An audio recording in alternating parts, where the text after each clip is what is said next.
और आप देखना शुरू कर चुके हैं द डिबेट।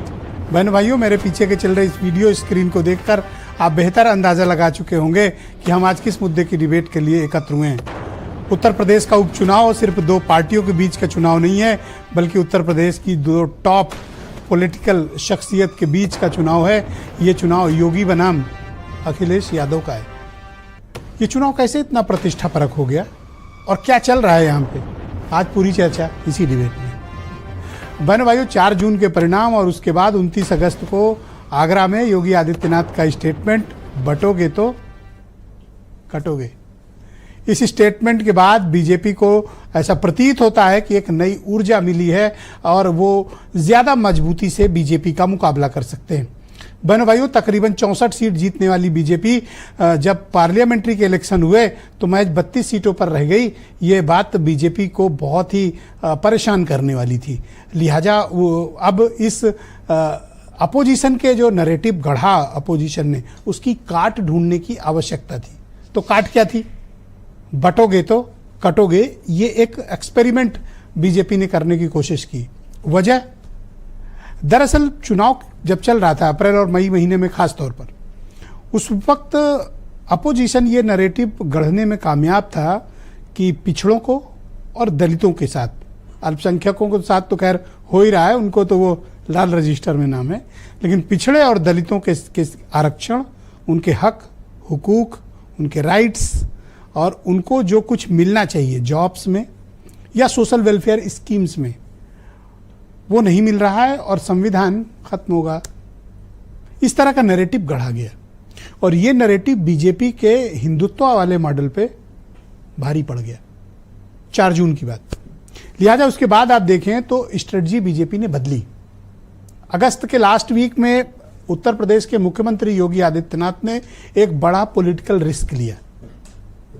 यही रिस्क था बटोगे तो कटोगे, जब आगरे में पहली बार उन्होंने अगस्त के अंतिम सप्ताह में ये बात कही थी। बहन भाइयों, ये बहुत बड़ा रिस्क भी था, पॉलिटिकली रिस्क था। कोई भी नेता यूं ही कोई स्टेटमेंट नहीं देता। हो सकता है कि ये उल्टा भी पड़ता मुख्यमंत्री के लिए, लेकिन एक रिस्क लिया उन्होंने और इस रिस्क ने बीजेपी को ताकत दी। तब जब संघ ने उस पर मुहर लगाई, इंडोर्स किया संघ ने, और उनके नारे के एक हिस्से को प्रधानमंत्री नरेंद्र मोदी ने भी, एक रहोगे तो नेक रहोगे, उसकी जगह एक रहोगे तो सेफ रहोगे, ये बात प्रधानमंत्री ने भी कही। तो पार्शियली प्राइम मिनिस्टर ने भी इंडोर्स किया। ये अलग बात है कि बीजेपी ने ऑफिशियली इसको अपना कैंपेन का पार्ट अभी तक नहीं बनाया है, सिर्फ एक लाइन को बनाया है। कौन सी? एक रहोगे तो नेक रहोगे, सेफ रहोगे। ये इसको कैंपेन बनाया ऑफिशियली, लेकिन बटोगे कटोगे बीजेपी का ऑफिशियल, लेकिन अनऑफिशियली ये बीजेपी में एक प्रचलित नारा बन के निकला है और बीजेपी को इसमें बहनों भाइयों कामयाबी भी है।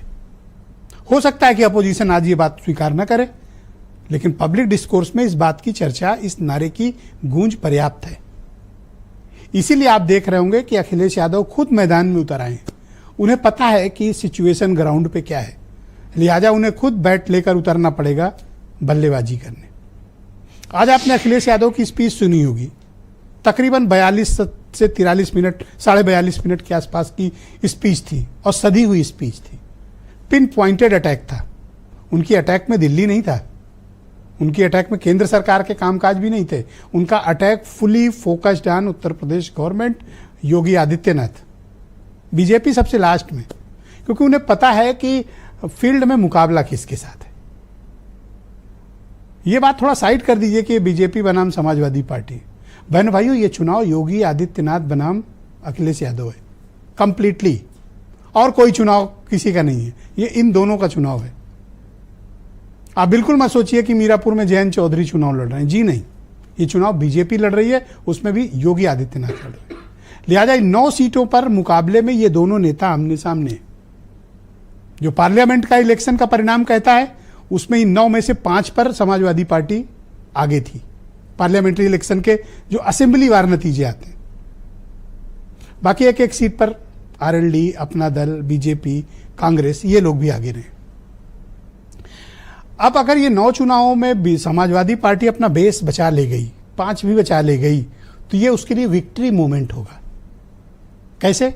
एक तो 4 जून के नतीजों को सस्टेन करना और उसके बाद बीजेपी की बढ़त को रोकना और अपनी जमीन को बीजेपी से रिटेन कर लेना।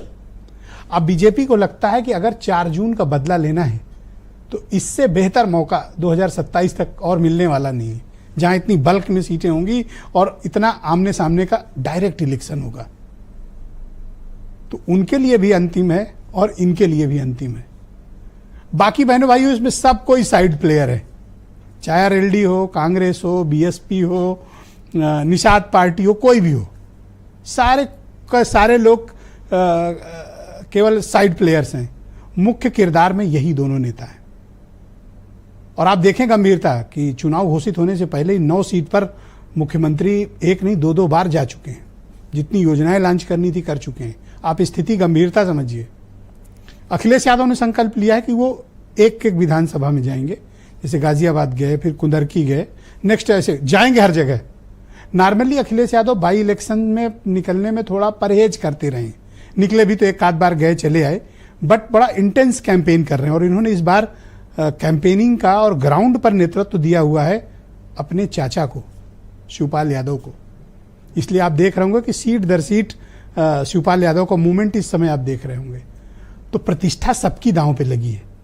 और मैं हमेशा कहता हूं कि उत्तर प्रदेश का एक छोटा सा उपचुनाव महाराष्ट्र और झारखंड जैसे चुनाव के फुल फ्लेज असेंबली इलेक्शन पर भारी पड़ता है।